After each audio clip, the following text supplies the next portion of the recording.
So now here with the ambulance service at the Community Day, and I'm joined by Murray. Hello, Murray. Hi, good to meet you, Andy. So Murray, your role here in the ambulance service, what's that entail?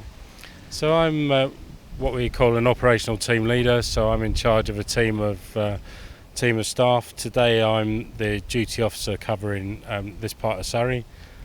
So just looking after all the crews and then responding to any incidents as required. And in this particular area, where you're all based? So we're based just down the road from St Peter's in Ottershaw. We've got a little station there, holds about 230 odd staff, and on any given day probably 20 plus vehicles. So when somebody makes a 999 call and it's an emergency, that gets routed straight to the Ottershaw? No, so that will go to our central control centres in Crawley or Coxheath, and then they'll allocate resources from there. And then our guys will get dispatched by a computer or radio. Oh, right. And that could be anywhere in this particular locality here near to the hospital? Yeah. The Woking, Runnymede, Spelthorne areas? Absolutely, yeah. We'll cover as far as the other side of Esher, and then that. All right.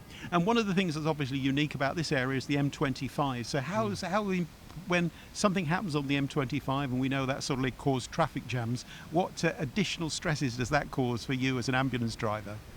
Well, I suppose from an access and egress point of view, initially trying to locate the incident, because you'd be surprised how many different locations we get for the same incident, and then actually physically making our way to the scene can be quite difficult.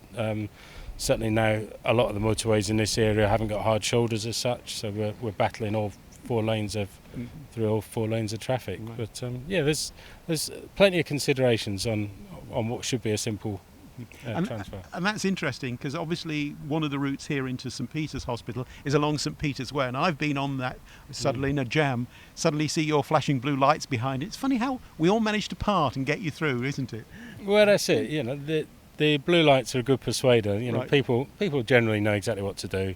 Right. Just pulling over to the side of the road and give us some space. All right, great. Thanks for joining us, Murray. No, thank you very much.